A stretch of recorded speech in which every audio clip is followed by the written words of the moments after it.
Hoje nós vamos falar sobre treinando o temperamento. Diga comigo, treinando o temperamento, o discurso da humildade. Diga, o discurso da humildade. Amém? Quando nós continuamos o estudo e o treinamento dos 70 discípulos, neste momento nós encontramos um momento muito especial da vida de Jesus com os seus 12 discípulos, com os seus discípulos. Jesus tinha subido ao monte da transfiguração e agora ele desce, ele faz uma grande libertação e ele continua a viagem. Partindo do monte da transfiguração, Jesus e os 12 e os seus discípulos retornam a Cafarnaum, passando pela Galileia. Nesta viagem em direção à sua terra, o mestre e seus discípulos estavam em diferentes estados de espírito. Jesus estava certamente pensando, diga, na sua cruz. E os discípulos, cheios de vaidade, sonhando com lugares de distinção no reino que se aproximava. Então, depois de Jesus subir ao monte da transfiguração e fazer uma grande libertação, ele retorna à sua terra, ele retorna à sua casa, Cafarnaum. E no meio desta viagem, muitas coisas acontecem. Primeiro, Jesus está caminhando muito concentrado, pensando na sua morte, pensando em seu sacrifício, na sua cruz. E do outro lado está os discípulos, aqueles mesmos que subiram o monte da transfiguração, aqueles mesmos que ficaram lá embaixo, aqueles mesmos que pensam na sua cruz, eles estão pensando e estão disputando para saber qual deles é o mais importante, qual deles é o mais amado, qual deles é o maior no reino de Deus. Quando vemos uma situação como essa, Jesus e os seus discípulos, tanto é certo que Jesus está pensando na sua cruz, que nesta caminhada em que eles estão retornando para Cafarnaum, no meio da viagem, Jesus não só está pensando sobre a sua cruz, mas ele vai falar pela segunda vez sobre a sua cruz. Diga, Jesus vai falar pela segunda vez pela sua cruz. E neste momento em que eles estão voltando do Monte da Transfiguração para Cafarnaum, Jesus pensa sobre a cruz. Os discípulos estão competindo e disputando para saber qual é o maior. E Jesus, no meio do caminho, ele fala sobre a sua morte. Pela segunda vez, ele fala que ele vai se entregar aos malfeitores. Ele fala como ele vai ser julgado, como ele vai ser condenado, como vai ser a sua morte. Mas os discípulos continuam disputando entre si. Parece que aquela voz que ouviram no monte, Pedro, Tiago e João, a ele ouvir, a ele dai ouvido. Preste atenção no que Jesus está falando sobre a cruz. Lá no Monte da Transfiguração, quando o Pai, ele fala aos discípulos, ouçam o que Jesus está falando. Parece que aquela voz de autoridade foi deixada de lado. Porque no meio do caminho, Jesus pensando e falando sobre a sua morte, os discípulos não querem falar, os discípulos não querem ouvir, eles simplesmente querem disputar e saber qual é o maior. Qual é o maior no meio de nós? Quem quer ser o maior aqui na comunidade? Uma coisa nós temos bem certo: seremos todos igualmente recompensados no reino, ou será maior do que o outro? Como é que você pensa? Porque os discípulos chegam para Jesus e perguntam: qual de nós é o maior? Por um acaso, Pedro, Tiago e João, que foram chamados para subir ao Monte da Transfiguração, eles são os maiores? Quem é o maior?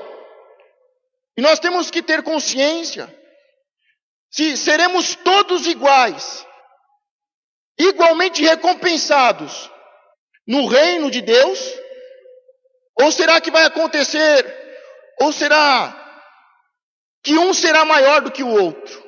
O que você acha? Quando o reino de Deus vier e ser implantado o reino de Deus, todos vão ser iguais ou um vai ser maior do que o outro? Nós podemos achar, baseado em uma inveja radical, que todos nós seremos iguais. Mas não é isso que acontece e não é isso que vai acontecer. Porque há diferenças e há galardões. O próprio Jesus, quando foi questionado, ele não respondeu dizendo: no meu reino todos serão iguais. No reino de Deus há diferenças. A grande questão é como alcançamos esta diferença para sermos os maiores no reino de Deus. Diga a diferença entre as pessoas no reino de Deus. Quantos aqui querem ser os maiores no reino de Deus? Amém. Eu também quero. E é sobre isso que nós vamos falar. Porque Jesus, neste momento, ele entra em outra fase do seu ministério. E ele vai dar importância a algo muito importante e muito especial.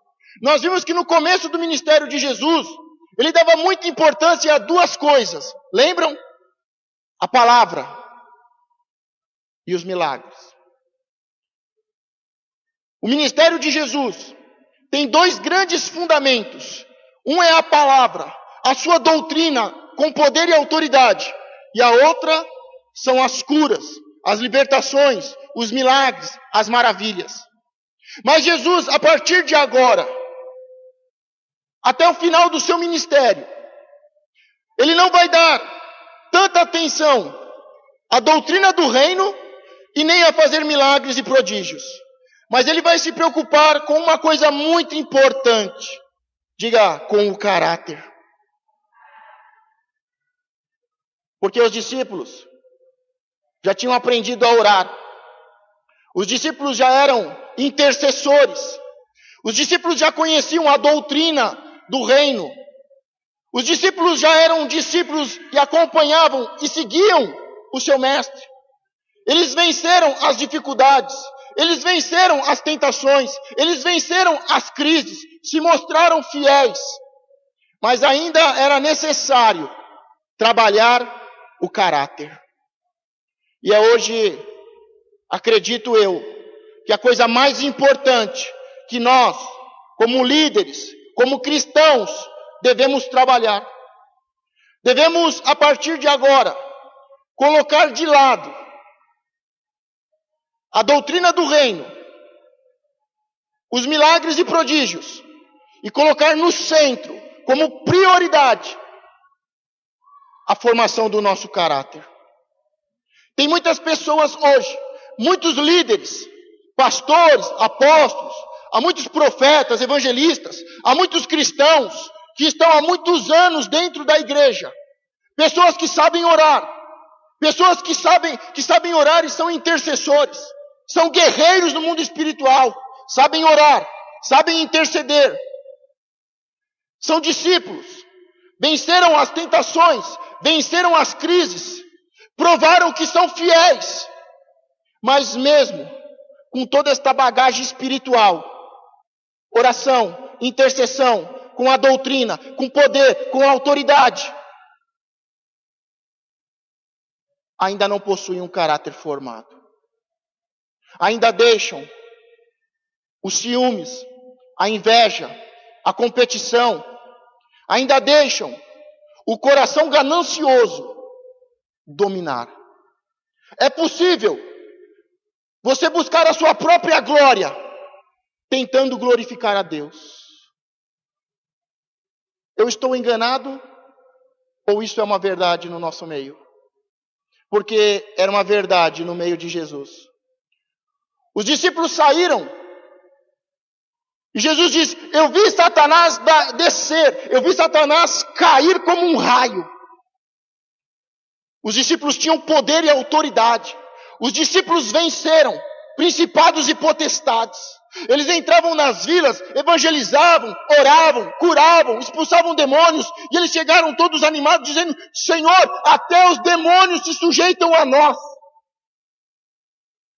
Mas o Senhor disse: não se alegre por isso, mas porque o nome de vocês está escrito no livro da vida. No ensinamento do Sermão da Montanha, Jesus fala sobre um tipo de pessoa que expulsa demônios e profetiza em nome de Jesus. Mas ele diz: no último dia eu lhes direi: eu não vos conheço. Há muitas pessoas que estão cheias de poder e autoridade. Há pessoas que expulsam demônios, que curam os enfermos. Mas no último dia, no dia do julgamento final, chegarão diante de Jesus e dirão: Senhor, Senhor, em teu nome profetizamos. Em teu nome expulsamos demônios. E o Senhor diz: abertamente eu direi: eu nunca vos conheci. Apartai-vos de mim, seus pecadores iníquos. Pessoas que sabem o que é errado, mas não param de praticar o pecado. Então é possível ser um discípulo, é possível ter poder e autoridade, é possível libertar e curar, em nome de Jesus, mas nunca ter conhecido Jesus, e ser um pecador, um iníquo, que comete pecado e não se arrepende. Sabe que é pecado, mas não se arrepende. E os discípulos estão neste momento, e eu acredito que muitos de nós estamos neste momento. Sabemos pregar, sabemos orar, sabemos cantar, conhecemos a palavra, mas nos falta caráter. Caráter. Nós não vamos subir e não vamos entrar no reino de Deus pelo conhecimento. Nós não vamos entrar no reino de Deus nem pelo conhecimento, nem pela sabedoria, nem pelo tempo de crente e que frequentamos igreja, e nem por poder e autoridade, e nem por ministérios e dons. Diga: é pelo caráter.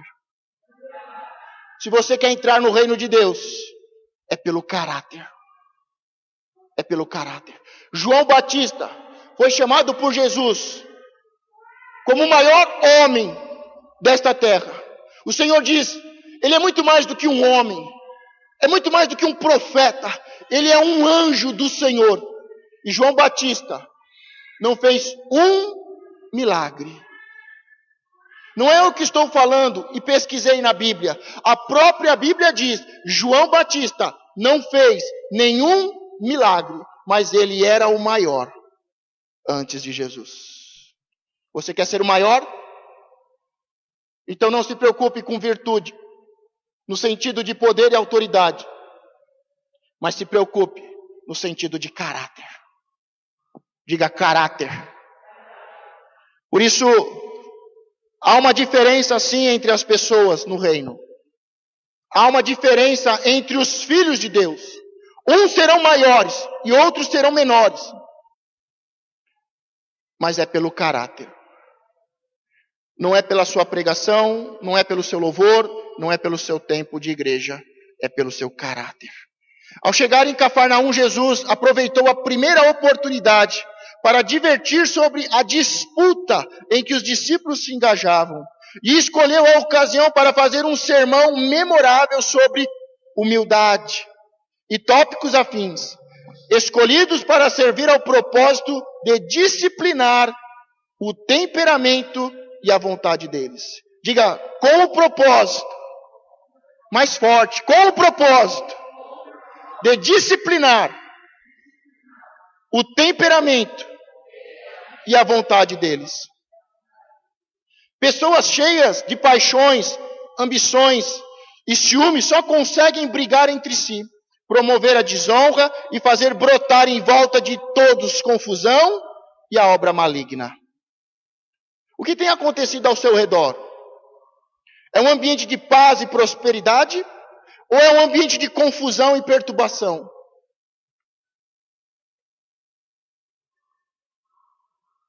A primeira coisa que Jesus vai fazer é pegar uma criança no colo. Há muitas pessoas aqui com criança no colo. Algumas saíram para o semeador. Imagine uma criança que está no colo.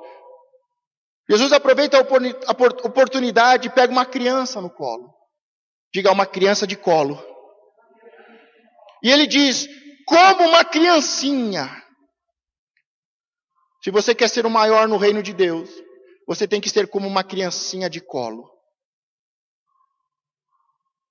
Como uma criancinha de colo. Em Mateus 18, do versículo 1 ao 14, nós vamos ver isso.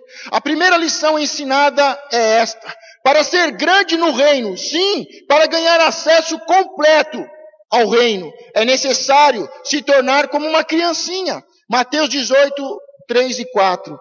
Em verdade vos digo que, se não converterdes e não vos fizerdes como meninos, de modo algum entrareis no reino dos céus. Portanto, aquele que se tornar humilde como este menino, este é o maior no reino dos céus. O que Jesus está querendo ensinar, quando ele pega uma criança de colo, imagine a cena. Jesus, o mestre do amor, o mestre da vida, rodeado pelos seus discípulos, homens espirituais, homens cheios de poder e autoridade, mas que na viagem competiam e disputavam para saber quem era o maior. Jesus, no meio dos seus discípulos, ele aproveita o momento e pega uma criança no colo e diz, vocês não querem ser grandes? Vocês não estão disputando entre vocês para saber quem é o maior? Eu vou explicar para vocês qual é o maior no meu reino. Eu vou te ensinar como você deve se converter e como você deve se comportar. É como esta criança de colo. O que Jesus está querendo ensinar com isso? A característica da natureza infantil que reveste o ponto principal da comparação é a sua despretensão. Nenhuma criança de colo tem a pretensão de ser o maior. Jesus ensina aos seus discípulos que eles devem, como discípulos, para serem grandes, poderosos e não perderem a sua vida, eles devem ser como uma criança. Jesus está dizendo, não se preocupe com quem é o maior. Se lance ao trabalho, e trabalhe, e trabalhe, e tenha uma vida de oração e de intercessão, e trabalhe, e evangelize, e visite, trabalhe, sem a pretensão de ser o primeiro, de ser o maior, sem entrar em competições, em inveja. Eu gostaria muito de fazer uma pesquisa. Quantos aqui possuem pessoas que te invejam? Levanta a mão, você que tem pessoas que te invejam a sua vida. Levanta bem a sua mão, você que tem pessoas que você sabe. Ah, pastor, eu sou muito invejado. As pessoas me invejam. Amém, aqui tem poucas pessoas invejadas. Porque geralmente, graças a Deus, que aqui tem poucas pessoas que são invejadas. Porque geralmente eu só encontro aqueles que são invejados. Mas eu nunca encontro aqueles que são os invejosos. A palavra sempre diz que eu vou colher aquilo que eu semeei. Se há pessoas me invejando, é porque é bem provável, pela lei bíblica da semeadura, que eu também estou sendo um invejoso. O foco não é o outro, o foco sou eu. Não importa se o outro me inveja, o que importa sou eu. Mas geralmente, quem é invejado é porque já invejou.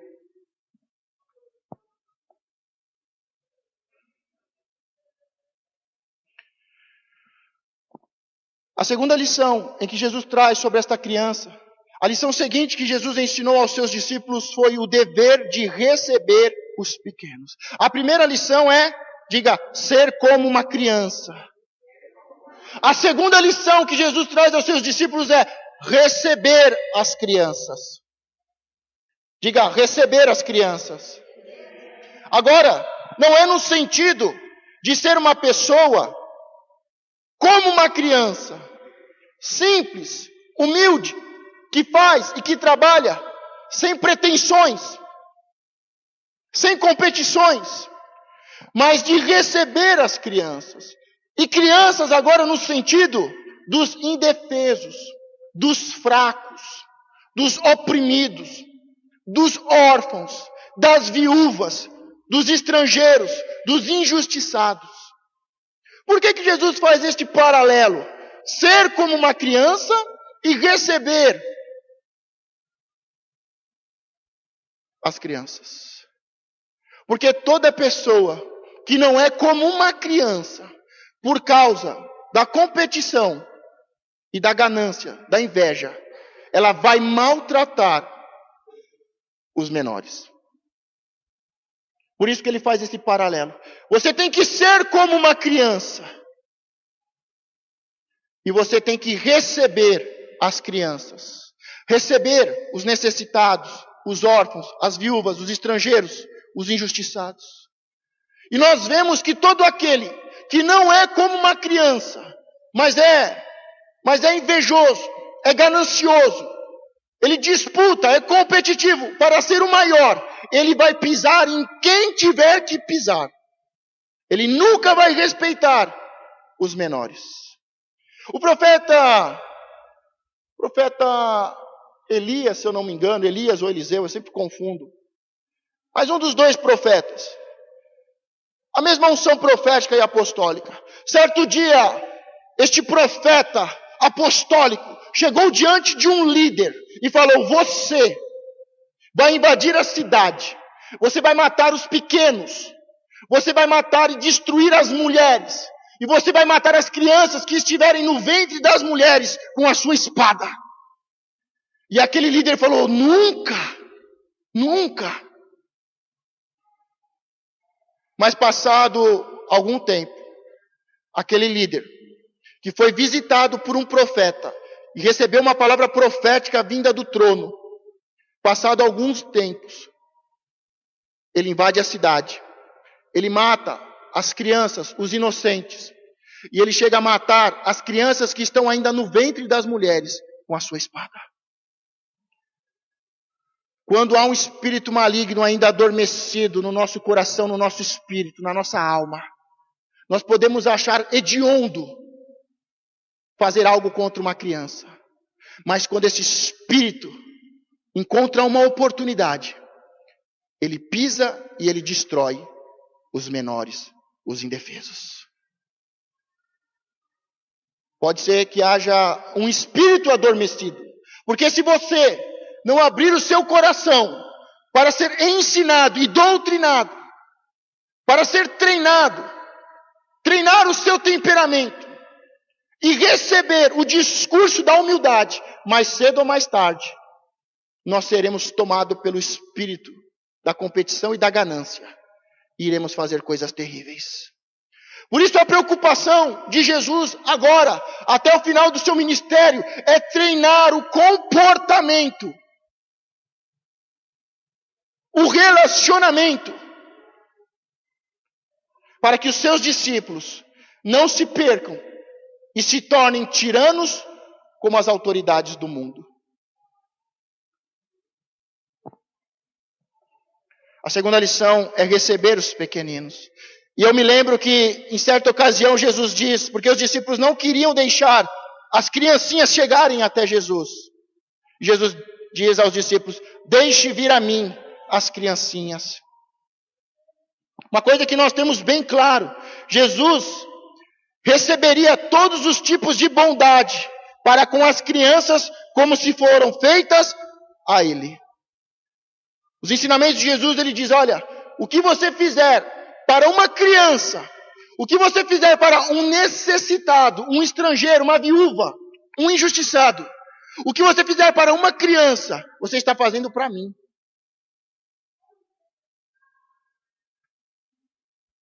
Quando fazemos o bem, estamos fazendo em Jesus e para Jesus. Quando estamos fazendo mal, estamos fazendo mal contra Jesus e em Jesus. Diga, é muito sério. Diga, é muito sério. Diga para a pessoa que está do seu lado, preste atenção. Porque a maioria de nós, do povo brasileiro, cada um ano e meio, se manifesta um demônio e destrói a vida de todos, a vida da família. Preste atenção na sua vida, na sua família. Você começa, ou melhor, você recomeça. As coisas estão caminhando, as coisas estão fluindo, você está crescendo, você está prosperando. Mas quando dá um ciclo, algumas pessoas é cada 6 meses, outras é cada um ano e meio, tudo volta a estaca zero. Por quê? Porque são crentes, convertidos, ungidos, cheios do poder, que conhecem a palavra, mas não foram treinados no seu caráter, no seu temperamento. Diga para a pessoa que está do seu lado, é o discurso da humildade. A rispidez e o desdém são características inseparáveis de um espírito ambicioso. Diga, ai do mundo. Diga, ai do mundo, por causa dos escândalos. O que nós mais temos visto hoje, dentro da igreja, são escândalos. Esta semana mesmo, líderes de uma grande denominação do Brasil, grandes líderes, uma grande igreja, um povo numeroso, fizeram uma assembleia e disseram, a partir de agora, os pastores podem se separar. Como é que uma igreja brasileira, com uma história desta, se juntam e fazem um decreto que vai contra a palavra de Deus? Acidentes acontecem, problemas acontecem. O casamento, quando a casa está caindo, deve haver uma porta de saída de emergência, porque a maior lei, a lei que está acima do casamento é a lei da vida. Eu sempre falo, quando alguém me procura e pede um conselho, eu falo, pastor, eu vou me separar. Por quê? Eu não aguento mais. Você está correndo risco de vida? Não? Então você não tem o direito de se separar. Ah, mas eu não aguento mais. Agora, se você é casado e a sua vida está em risco por causa de violência, por causa de abusos, por causa de drogas, por causa de envolvimento com coisas erradas, se a sua vida e os seus filhos estão correndo risco de vida, você tem todo o direito e deve ser esperto para sair pela porta de emergência. Porque Jesus falou, tem casos que há carta de divórcio. Agora hoje se separa por qualquer coisa. Pastores sem caráter. Uma igreja deformada para fazer uma assembleia e dizer, pastores podem se separar. É uma igreja diabólica. Eu não aceito, eu não concordo. Porque eu já aceitei e eu concordo com a palavra de Deus. Mas é uma igreja. Pastores que querem se separar, vão para lá. E os pastores estão no 3º, no 4º casamento. Mas eles vão para lá. Eles estão lá. Hoje eles têm que aceitar. Porque a maioria dos seus pastores estão em adultério. A maioria dos seus pastores estão em adultério e estão trocando de mulheres. E se eles não aceitar, eles vão perder muitos pastores. Então eles aceitam para não perder pastores e para não perder povo. E vão todos juntos para o inferno. Porque é isso que a palavra diz. Quando nós vamos falar e continuar o texto, diz que ai do mundo por causa dos escândalos. Ai de fato, mas não simplesmente daqueles que sofrem pela mão dos perversos. A maior aflição está reservada aos próprios perversos. Assim Jesus ensinou aos seus discípulos quando acrescentou, ai daquele homem por quem o escândalo vem. Diga, o escândalo vem. Escândalos vai ter. escândalos vão acontecer, mas Jesus diz, vai acontecer escândalos, mas ai daquele homem por quem o escândalo vem. Ele também não deixou os seus ouvintes sem conhecimento sobre a natureza da condenação dos perversos. Depois de Jesus falar sobre ser como uma criança e receber as crianças, ele fala, olha, não tem jeito. Vai acontecer muitos escândalos, mas que não seja você a causar um escândalo. E em seguida ele fala qual é a condenação destas pessoas que trazem escândalo à igreja. Você quer saber o que vai acontecer com esses pastores e com esta assembleia que tomou uma decisão desta contra a palavra de Deus, sendo a igreja de Deus?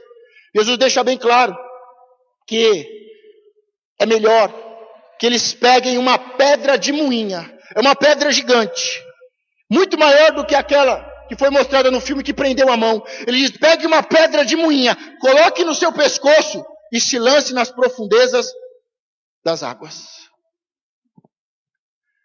Diga, a condenação.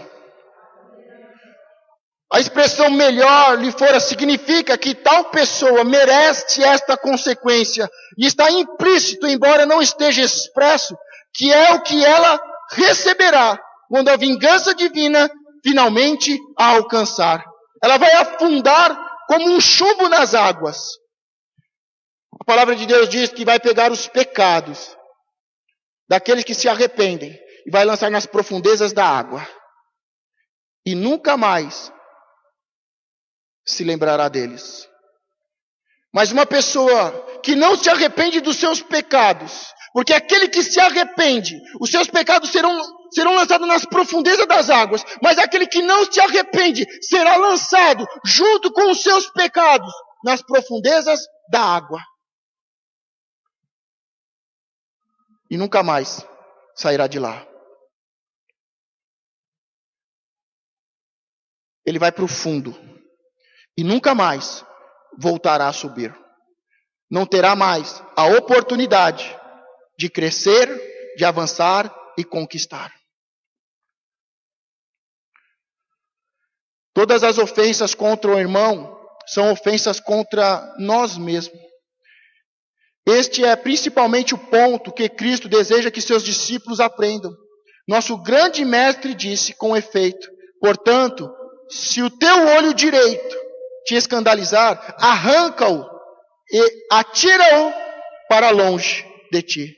Pois te é melhor que se perca um dos teus membros do que todo o teu corpo seja lançado no inferno. Jesus diz aos seus discípulos, olha, se o seu olho causa escândalo, se o teu olho faz você pecar, se você não consegue parar de olhar as menininhas pela rua, se você está preso às imagens, à sensualidade, ao espírito de prostituição, se o demônio está entrando pelo seu olho, é melhor você arrancar o seu olho,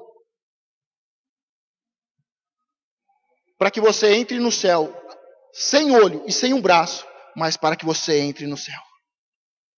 Se a questão é roubar, é melhor você cortar a sua mão e entrar no reino dos céus. Eu estou falando de um Jesus que há um tempo atrás pregava a doutrina, a palavra de poder e autoridade, que curava os enfermos, colocava os paralíticos de pé, que curou a mão de um homem que tinha a mão mirrada, que deu vista aos cegos, e agora ele está dizendo, se esta mão que eu te curei, se este emprego que eu te dei, te impede de me adorar, arranca esta mão. Se esta visão que eu estou te dando, você não tem usado, ou tem usado com propósitos carnais e malignos, arranca o seu olho. Se você tem andado por lugares estranhos, é melhor você arrancar a sua perna e voltar a ser um coxo, mas voltar a ser discípulo e entrar no reino do céu sem perna.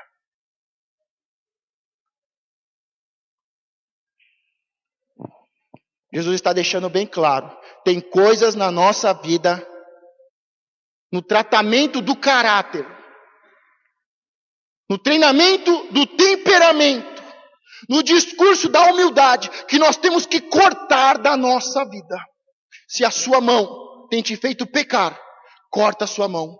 Se o teu olho tem te feito pecar, corte, arranque o seu olho e lance para longe de você. Se as suas pernas te têm levado pelo caminho errado, arranque as tuas pernas.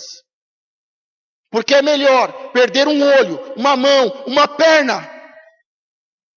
É melhor perder a vida, mas ganhar a vida eterna.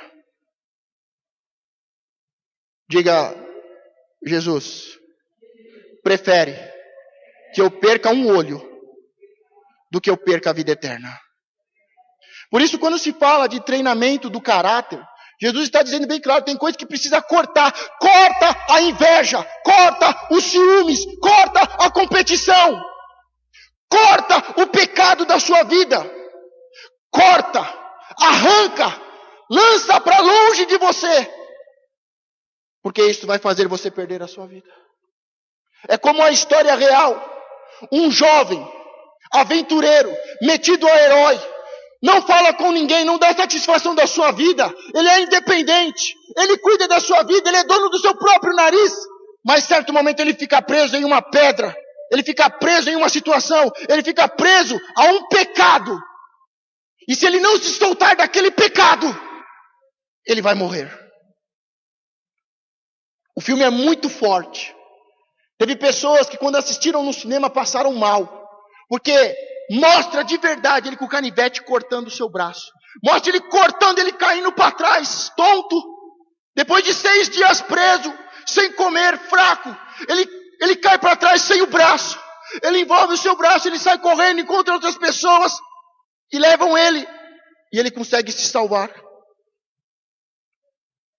Ele continua a sua vida. Depois de pouco tempo ele se casa, ele tem filho, ele continua as suas histórias, a sua aventura, mas ele termina dizendo, a partir de hoje, quando eu vou sair, eu aviso a minha mãe. A vida pode continuar sem um braço, mas para um mau caráter, chega o tempo da perdição, chega o tempo do julgamento. Jesus diz, eu vou lançá-los nas profundezas das águas, nas profundezas do inferno. O Senhor não quer perder você. O Senhor não quer me perder por causa de um olho, por causa de uma mão.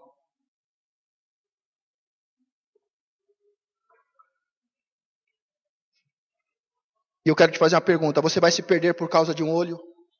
Você vai se perder por causa de uma mão? Quantos estão se perdendo por causa de uma língua? O menor órgão. Quantos estão se perdendo por causa de uma língua?